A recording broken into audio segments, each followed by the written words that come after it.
va passer à la prochaine présentation qui est celle de Nicolas Amoroso et de Paolo Tomasini qui vont nous présenter de nouvelles perspectives sur les fresques de la villa de Bosco-Real qui se trouve ici à Marimont.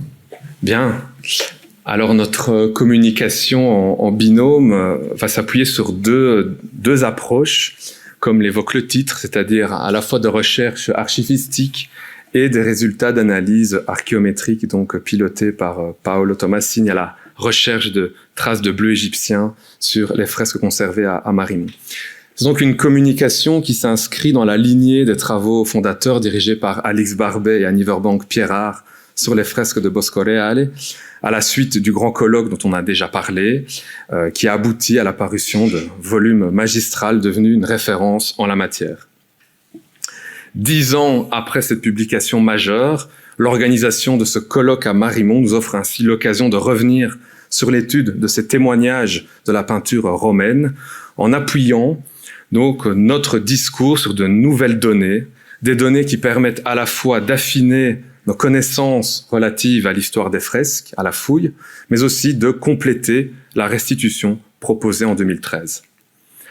Alors je ne vous apprends rien, étudier les fresques de Bosco-Real revient se confronter à un véritable puzzle archéologique, puisque les panneaux sont aujourd'hui conservés dans 9 institutions différentes et proviennent d'un site archéologique qui est aujourd'hui invisible, documenté par une seule publication contemporaine de la fouille.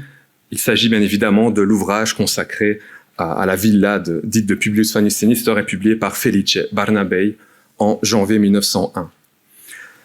Les fouilles de ce site ont été accompagnées de la production de nombreux documents qui sont eux aussi dispersés dans de nombreuses institutions. Si les sources conservées à l'archive historique de la surintendance de Naples, la première ligne, ont déjà fait l'objet d'une étude approfondie, nous avons pu identifier des documents nouveaux ou méconnus, en particulier des photographies anciennes dispersées entre l'Icicidi et le DAI à Rome et la photothèque de la bibliothèque de l'INACHA à Paris, mais aussi les collections photographiques de l'Antikensammlung à Berlin. À cela, il faut aussi ajouter l'archivio de Felice Barnabei conservé au Palazzo Venezia à Rome. Cette distribution, vous la voyez, elle révèle en fait en filigrane l'histoire des fouilles de la villa de Bosco-Real, mais aussi celle de leur dépose et de la vente. Ainsi, la présence de documents à Berlin s'explique par l'intérêt manifesté par Guillaume II de Prusse lui-même pour l'acquisition des fresques. Il a été pendant longtemps l'acquéreur pressenti. À ce corpus, on peut aussi ajouter les journaux contemporains des événements parus entre 1900 et 1903. J'en dresse ici une liste non exhaustive, en mettant l'accent sur certains journaux illustrés, notamment un journal belge, La Meuse. Vous avez ici l'annonce de la découverte le 16 octobre 1900. L'illustration en France du 22 décembre 1900, avec quelques vues de la fouille en cours de la pars rustica de la villa. Et enfin, ce dessin impressionnant, que je vous montre ici en grand, publié le 22 décembre 1900 dans l'Illustrazione Italiana, et qui, des documents qui mériteraient à eux seuls une enquête approfondie, donc je ne vais pas rentrer dans les détails, mais quand même ce dessin est intéressant parce qu'il nous montre comment les artistes créent des vues imaginaires de la fouille. À l'époque où ces dessins ont été publiés, les fresques ont en réalité déjà été déposées. Si en lisant la légende, on comprend que l'artiste Fortunino Matagna a créé son dessin à partir de photographies, cela resserre de manière encore plus évidente lorsqu'on analyse sa composition. L'artiste associe sur le même mur, sans tenir compte des plans de la villa, 2 décors qui appartiennent en réalité à 2 parois, à 2 murs différents du fameux Cubiculum M aujourd'hui au Met à New York. D'autres détails apparaissent sur des dessins montrant les mêmes panneaux.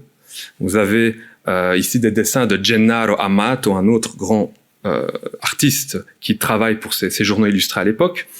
Là, on est dans l'illustration de 1900 et on remarque un panneau sur châssis de bois, une tenture, en réalité des éléments qui renvoient non pas à la réalité archéologique, on connaît ces vues publiées par Barnabei, mais sans doute à des photos comme celles-ci qui sont conservé à l'Icicidi à Rome, où l'on a en fait des vues de l'entrepôt de Deprisco.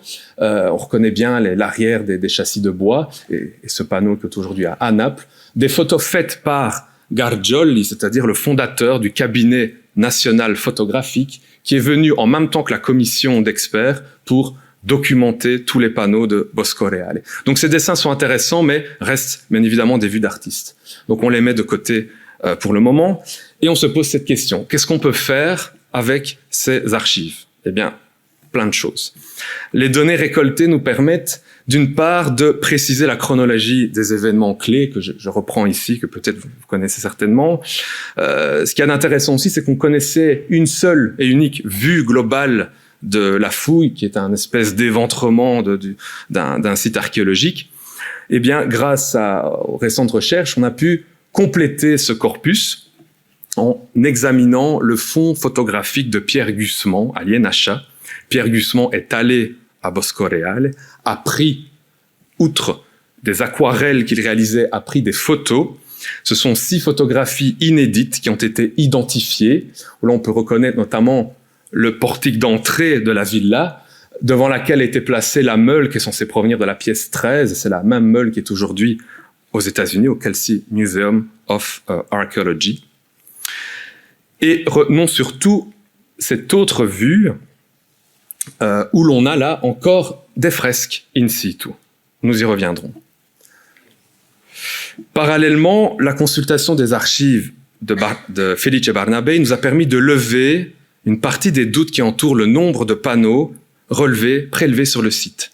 Si les 71 fresques mentionnées dans la presse posaient question à Daniel Roger et Negin Mathieu, dans leur article fondateur paru dans les Actes du colloque de 2010, la lecture à Rome de l'elenco, c'est-à-dire de l'inventaire complet des fresques rédigé par Barnabei himself, vient clarifier la situation. Dans ce tableau, Barnabei dresse la liste des panneaux dans un ordre numérique, tout en indiquant le numéro du quadre, le numéro du cadre, là aussi j'y reviendrai, le remplacement antique dans la villa, leur dimension et l'état de conservation. On apprend ainsi qu'il comptabilise dans cette liste qu'en fait les 5 mosaïques extraites du site, vous en verrez une, vous reverrez une dans le pavillon des fresques. On comprend aussi que 5 panneaux sont mentionnés avec la légende distrutto, donc 5 panneaux ont été détruits lors de la dépose, il nous en reste donc 61. Si l'on retranche les 8 panneaux offerts par Deprisco, le fouilleur, à Naples en 1902, et les 48 panneaux vendus à Paris, il en reste 5 qui auraient disparu entre la dépose, et la vente parisienne. En fait, ce sont, quand on lit la légende, des fragments trouvés parmi les débris, donc des fragments d'enduit, sans doute distribués, égarés, perdus à cette époque. Autre type d'information que nous révèlent ces archives, l'emplacement des panneaux. On peut l'affiner. Si ce plan numéroté, qui avait été publié là aussi dans le volume de 2013, ce plan, avec la numérotation des panneaux avant prélèvement, on est le 22 juillet 1900, ce plan, on peut le compléter par celui annoté personnellement par, là aussi, l'archéologue Barnabei. Ces 2 documents permettent de comprendre la raison d'être des petits morceaux de papier qui sont collés. Je vous montre ici une photo, mais ils l'ont pratiquement tous, qui sont collés. En fait, on reconnaît que c'est l'écriture de Barnabei et ça correspond parfaitement à son numéro de cadre. Ici, on peut lire le 42. Les dimensions sont les mêmes et on reconnaît bien qu'il s'agit de ce panneau avec la figure du philosophe qui précède les 2 personnifications de la Macédoine et de la Perse. Et on peut retrouver ce numéro sur le plan de Barnabei. Donc ce sont des documents précieux parce qu'ils nous permettent aussi de reconsidérer des panneaux aujourd'hui disparus. C'est le cas de celui-ci, publié par Grete Stefani en 2013, aussi conservé à Licicidi à Rome. Panneau dont on savait déjà à l'époque qu'il devait provenir de la chambre I, mais grâce aux annotations de Barnabei, on peut identifier leur localisation exacte, puisqu'il s'agit en fait ici d'une seule vue de 2 panneaux aux dimensions très proches que décrit Barnabei, qu'on retrouve dans le catalogue de vente, et grâce à l'article de Negin Mathieu, Daniel Roger, on sait aussi qui les a achetés, un certain Julien, avant qu'on perde leurs traces. Donc, nouvelles données sur l'histoire, nouvelles données sur le nombre de panneaux, sur leur emplacement, et enfin, nouvelles données sur la restitution du décor de la villa. Alors, c'est pas une approche nouvelle, de nouveau, ça avait déjà été fait en 2013. Souvenez-vous de cette photo qui est conservée à Berlin, mais en fait, qui est conservée pas uniquement à Berlin, elle est conservée au DAI à Rome, elle est conservée à Paris. Donc, ça veut dire que probablement, il y a eu une campagne photographique faite pour le compte de Guillaume II. Ces photos ont circulé, ont été achetées, et on les retrouve sans doute encore dans d'autres endroits. Des photos très précieuses, puisque là, notamment, on reconnaît bien ce panneau de la jeune femme tenant un bouclier. Là, je vous montre la nouvelle photo retrouvée au CLI Cicidi, où on a ce même panneau après dépose. Et c'était effectivement ces documents qui avaient été utilisés dans le volume consacré à la restitution pour effectivement valider l'emplacement de ce panneau à côté donc d'un passage, d'un couloir qui traverse donc l'Oikos H. Grâce donc au rassemblement de ces sources, on peut aussi reprendre des photographies comme celle-ci, conservées là aussi dans plusieurs endroits. Là, j'ai choisi la vue de l'Icicidi à Rome, puisque sur cette photo, on a bien évidemment des éléments qui n'ont pas été déposés, alors qui sont pas très lisibles. On a fait des tests avec Paolo, mais on reconnaît des éléments quadrangulaires carrés avec des lignes diagonales qui pourraient plutôt faire penser à éventuellement des motifs de bossage, mais cela reste à vérifier. On peut aussi compléter d'autres éléments, notamment pour l'antichambre haut. Dans la restitution de 2013, c'était la photo du catalogue de vente, le dessin du catalogue de vente qui avait été intégré, désormais avec les vues de ce même panneau qui part à Rome, acheté par la galerie San Giorgi et puis disparaît. Eh bien, on a des vues complètes, enfin un peu plus complètes du décor qui confirme la restitution.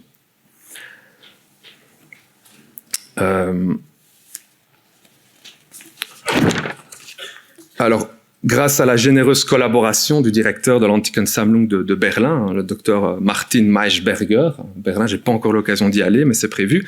Eh bien, grâce à lui, on a pu identifier ce qui est sans doute la première photographie du grand panneau, de la grande fresque en 3 panneaux de Marimont. Là aussi, qui est extrêmement intéressante, puisqu'on peut y observer un élément qui avait déjà été supposé lors de la restitution, mais quand même des restes du podium qu'on ne voit plus du tout aujourd'hui. Et là, c'est intéressant, c'est que cette photo n'est ni à Rome, ni à Paris, elle n'est attestée qu'à Berlin. Donc, preuve qu'il y a sans doute d'autres documents à aller découvrir. Là, je vous montre une vue qui n'est pas encore en bonne définition, mais j'espère la voir très prochainement. Ce qu'il y a d'intéressant aussi, c'est qu'on retrouve notamment ce motif, cette frise à feuilles de trèfle, mais que Barnabé a plus ou moins dessiné, et qu'on retrouve ici avec davantage de détails. 2 éléments, vous le verrez, aujourd'hui perdus, puisque on a l'endroit des césures lors de la dépose en 3 panneaux. Le décor de la paroi opposée de la même pièce, nous sommes dans le triclinium G, n'a pas été conservé. Dans son rapport, Barnabé indique qu'il devait y avoir en miroir le même décor que celui qui est visible à Marimont. En réalité, on sait qu'il existait au moins un petit panneau pour cette paroi. Il est repris dans le catalogue de vente, morceau de la paroi opposée, 2 masques tragiques sur un angle de corniche. C'est un certain Ambar qui l'acquiert en 1903, avant qu'il ne disparaisse. De nouveau, grâce aux archives, on peut aujourd'hui voir à quoi il ressemblait. Ici, un extrait du fond Jacques Doucet à Liénachat. Vous voyez que la composition est extrêmement proche du panneau latéral gauche de la fresque du mur sud, qui est aujourd'hui à Marimont, même s'il y a des variations dans la forme des masques. Et bien évidemment, c'est un panneau qui mériterait d'être intégré à la restitution proposée en 2013. Alors, nous pourrions arriver à la conclusion que tout ceci change en réalité peu de choses. On affine, on complète. Mais il y a encore quelques données que j'aimerais rapidement partager avec vous avant de laisser quand même la parole à Paolo. En effet, quelle ne fut pas mon émotion de découvrir à Rome, parmi les dessins préparatoires de Barnabé, un dessin inédit qui n'a pas intégré à sa publication. Ce dessin concerne une partie du décor du grand péristyle E. Nous sommes au niveau du mur sud. Je vous montre ici la restitution. Un dessin qui englobe un panneau aujourd'hui au Metropolitan Museum de New York. On comprend aussi qu'il y a une erreur, puisque quand on regarde par rapport à l'échelle, ce panneau en réalité est beaucoup plus petit, donc plus proche du dessin de Barnabé, puisqu'il mesure 72 cm sur 49, alors qu'ici on dépasse le mètre de hauteur. Barnabé observe une amphore en argent munie d'une anse d'un couvercle pointu, une pyxide, entre les deux une bourse faite d'un filet. Dans cette bourse étaient représentées des pièces de 4 à 5 cm de diamètre, nous dit-il. Dans le second entrecolonnement, Barnabé décrit un bassin sur un haut pied couleur or rempli d'eau, une tortue grimpée sur la base, s'avançant vers le rebord, de sa bouche coulait dans la vasque un jet d'eau continu. Ce décor n'a pas été conservé et la restitution de 2013 s'est donc fondée sur une approche par analogie, en allant chercher des points de comparaison, notamment au Praedia de Julia Felix à Pompéi pour la bourse, et aux parois des Viridaria de la villa de Popeo Plantis pour la tortue. Désormais, grâce au dessin, on peut compléter cette restitution. Et ce n'est pas une invention, vous allez dire pourquoi Barnabé ne l'a pas retenu, mais parce que justement, ce dessin, on peut le confronter aux photos conservées à l'INHA, photos faites par Pierre Gusman. Là, je vous montre un détail où l'on a en fait cette paroi, où on reconnaît la colonne, on reconnaît les télamons, on reconnaît, une partie des vases, on reconnaît le pied avec la tortue, la vasque, juste en dessous. C'est une photo faite personnellement avec mon réflexe, mais j'attends là aussi un scan en haute définition qui permettra sans doute de voir d'autres choses. Et si on regarde ensuite cette même photo, avec le cadrage complet, on peut aussi reconnaître le reste d'une autre paroi. On est en fait ici au niveau de la salle D, dite des instruments de musique. La restitution est ici confirmée, en particulier dans la structuration de ce décor à pilastres à incrustation. Nous aurions ici une photographie aussi du mur après la dépose du panneau du Louvre, puisqu'en fait cette vue, donc nous étions ici, et là on peut vraiment confronter la même photo avec la vue globale, un peu plus aérienne, en plongée de la fouille. Alors nous avons présenté ici des résultats préliminaires de nos recherches. Il y a plein d'autres choses que j'aurais voulu vous montrer, mais par manque de temps, ce n'est pas possible. Tenter de démontrer le potentiel que ces documents peuvent nous offrir pour préciser l'histoire des fouilles, et surtout pour compléter ce grand travail de restitution qui a été fait il y a 10 ans. Ces nouvelles données tirées des archives ont aussi été accompagnées d'une campagne d'analyse réalisée par Paolo Tomasini, auquel je laisse de suite la parole. Merci beaucoup. Il m'est difficile de parler après la présentation de Nicolas, puisque voilà, vous l'avez vu, les résultats sont là. Et donc, je le remercie de m'avoir associé à sa présentation. Mais j'insiste que voilà, c'est son travail. Il a vraiment pris à cœur la volonté de la FPMA de venir à Marimont. Et il en a profité pour mener ses recherches. Et voilà, ces résultats, je pense, sont vraiment extraordinaires. Donc, merci Nicolas de les avoir partagés avec nous. Je serai très bref, mais voilà, c'est vraiment une contribution extrêmement modeste, la mienne, mais qui insiste sur un fait, que ce contexte exceptionnel de Bosco Reale a encore des choses à dire, malgré tout l'intérêt qu'on lui a porté, et l'intérêt d'Annie Verbank et d'Alex Barbet a été pionnier, mais moteur incroyable, et il nous permet de récolter aujourd'hui des fruits. Et donc, le travail aussi mené par le CEPEMR de restauration, de revalorisation, et les analyses menées par Yann Arsaniov nous donnent aujourd'hui la possibilité de continuer un petit peu à écrire l'histoire de ces panneaux. Ma contribution était très simple. La technique dont vous avez vu un petit aperçu sur la présentation de Latine et dont parleront beaucoup mieux que moi Alain Guimier et Anne-Marie Guimier-Sorbet demain, est la technique de la VIL. Donc une technique photographique très simple, je résume vraiment rapidement. Beaucoup de vous sont déjà familiarisés avec cette technique, mais ceux qui ne le sont pas, c'est une technique photographique avec un appareil photo modifié sur lequel on applique un filtre qui bloque finalement toute la lumière visible, sauf une fréquence particulière qui est celle émise par le bleu égyptien. Donc, pour résumer de façon très très simple, une photographie que si on la prend, on ne voit que le bleu égyptien. Donc, vous voyez par exemple ici tous des tests de différents pigments. Voici le résultat avec ce type d'analyse. Donc voilà, c'est une question très simple. Quand ça brille, c'est qu'il y a du bleu égyptien. Le seul autre pigment qui réagit, c'est le bleu de Han, mais qui n'est pas un pigment attesté en Occident dans l'Antiquité. Donc voilà, c'est le B qui nous intéresse. Donc une technique simple à mettre en œuvre, si on a l'équipement pour le faire, avec des difficultés de local, puisqu'il faut pouvoir être complètement dans le noir, même s'il y a des nouvelles qui commencent à montrer qu'on peut le faire aussi à la lumière. L'avantage de cette technique, c'est qu'elle fonctionne très très bien sur la peinture murale, puisqu'elle décèle le bleu égyptien non seulement pur, ou en tout cas difficilement pur en fresque, mais quand il est visible, mais aussi quand il est mélangé à d'autres couleurs, et aussi quand il est utilisé sous d'autres couches. Donc même quand il est invisible, on le voit. Ici, un cas très pratique pour vous introduire un petit peu la technique.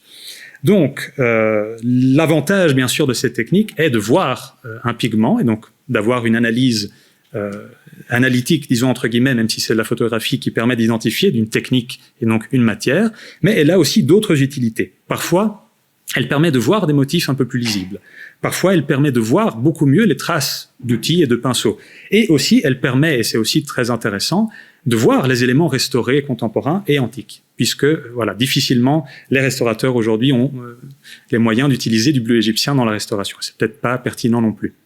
Donc, toute une série d'utilités aussi pour la recherche sur les techniques. Et donc, tout ceci est une proposition que j'ai faite à Nicolas. Il a accepté avec enthousiasme. Et donc, pour le colloque, nous avons fait des tests. C'est un travail en cours. Donc, nous aurons l'occasion de le refaire, j'espère, et de compléter, puisque, en l'absence d'un moteur élévateur, disons, on n'a pas pu faire, si ce n'est avec des échelles, et pour arriver au panneau un peu plus haut. Une lumière rouge, vous le voyez, mais qui permet de mieux faire ressortir et de mieux faire voir la luminescence de ce bleu égyptien. Et donc, les résultats, je les présente et je les commente avec vous, en sachant qu'ils sont préliminaires. Alors, le panneau qu'on a mis en couverture, qui est celui de l'Hexade réel, a montré justement un emploi du bleu égyptien très efficace, très choisi par les peintres. C'est quelque chose de déjà attesté, bien sûr. Donc, un bleu qui n'est rarement utilisé, qui n'est pas que utilisé pour représenter la couleur bleue, mais un pigment qui est ajouté de façon systématique, surtout en ce 1er siècle avant Jésus-Christ, ou en tout cas très fréquente, à une série de couleurs comme le vert, le jaune, et le blanc et le rouge, pour une série de raisons. On a déjà réfléchi avec pas mal de collègues sur la question. Donc, il donne une teinte légèrement plus bleutée, donc légèrement plus froide. Donc, il y a une question optique. Il a peut-être une fonction technique également. Le bleu égyptien étant un pigment beaucoup plus rugueux, donc il s'absorbe moins, donc il donne une texture un peu plus épaisse au pigment. Il peut avoir d'autres fonctions techniques également. Donc là, je commente l'image et le temps file, donc je n'ai pas le temps de préciser. Simplement, un usage intelligent, bien connu, on n'en attendait pas moins de ces peintres exceptionnels qui ont travaillé à Bosco Reale. Quelques éléments intéressants, comme le blanc des yeux des masques, c'est quelque chose qu'on retrouve beaucoup en sculpture également. Donc pour faire ressortir ce regard blanc, mais reproduire le blanc des yeux qui n'est pas un blanc blanc, donc le bleu égyptien ajouté également aux mèches de cheveux pour donner du relief, de la lumière et du volume à ces figures. Également dans les guirlandes, les bucranes, je n'insiste pas, mais les images parlent d'elles-mêmes, donc on en reparlera quand vous voulez à l'occasion. Là où par contre, ici également, donc un emploi savant, abondant et parfaitement bien maîtrisé, mais ça n'a rien de surprenant ici. Ce qui est intéressant, c'est pour le panneau central du triclinium G. On n'a pas eu le temps de le compléter, donc la photographie actuellement. Toute une technique pour avoir la même photo avec une lumière visible, et donc le même panneau, et la photographie avec filtre, une orthophoto pour tout remonter et avoir une documentation de qualité. Le résultat, ça nous permet de remonter cette plaque de ce panneau central. Ce qui ressort, bien sûr, c'est le bleu du fond de l'ouverture sur ce paysage architectural de palais. Mais vous voyez, pas seulement. Donc c'est normal que là où ça brille plus, il y a plus de bleu égyptien, mais vous le voyez, on a tout ce panneau-là qui brille également. Donc du bleu égyptien est utilisé là où on ne s'y attendrait pas. Alors là, le détail. Là où c'est particulièrement intéressant, c'est dans la partie droite, vous le voyez, du panneau central. Puisque nous avons une réaction positive dans les colonnes, mais là, ce n'est pas surprenant non plus, puisque, je vous l'ai dit tout à l'heure, il est fréquemment ajouté au blanc et au jaune pour donner justement de corps, et justement pour une architecture aussi massive, on a envie de créer ces nuances pour augmenter la vision du relief. Là où c'est particulièrement intéressant, c'est sous le cinabre. Donc Sabine disait tout à l'heure que le bleu égyptien n'est pas attesté en sous-couche. Pourquoi est-ce que ça brille?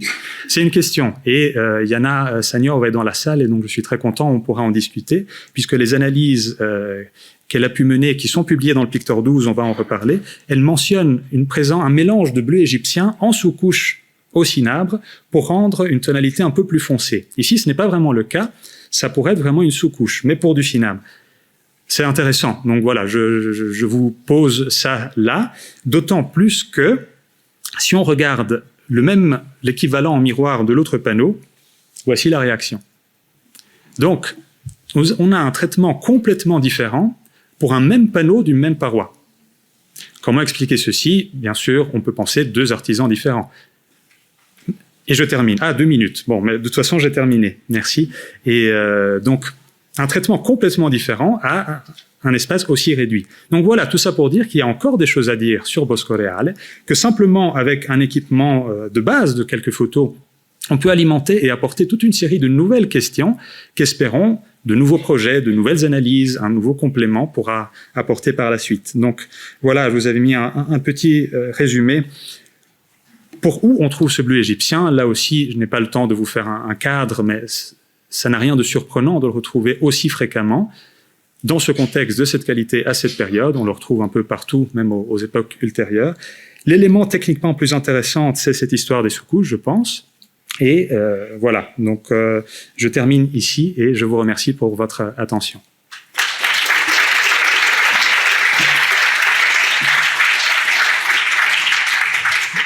Merci beaucoup pour la présentation de ces avancées.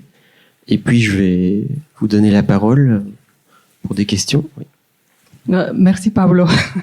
C'était très bien et je pense que ça soulève effectivement la question que je connais d'une haute période, c'est la période baroque, où le pigment bleu en faible proportion était utilisé dans les couches blanches en tant qu'azurant optique. L'azurant optique, c'est faire plus blanc que blanc. Donc, dès qu'on dépasse la proportion, ça devient bleu clair, mais à certaines faibles proportions, là où ça semble blanc, je pense que c'est une des pistes à suivre, à approfondir, et aussi la proportion, parce que c'est une méthode parfaitement proportionnelle. Donc la luminosité dépend de la proportion de bleu égyptien qui est présent. Et du coup, ça permet aussi de visualiser les zones qui ont été réparées, appliquées plus tard ou avec une technique légèrement différente. Ce que j'ai vu sur certaines, par exemple ici, mais même sur les détails, il y avait certains mastiquages qui contiennent plus de bleu égyptien que de...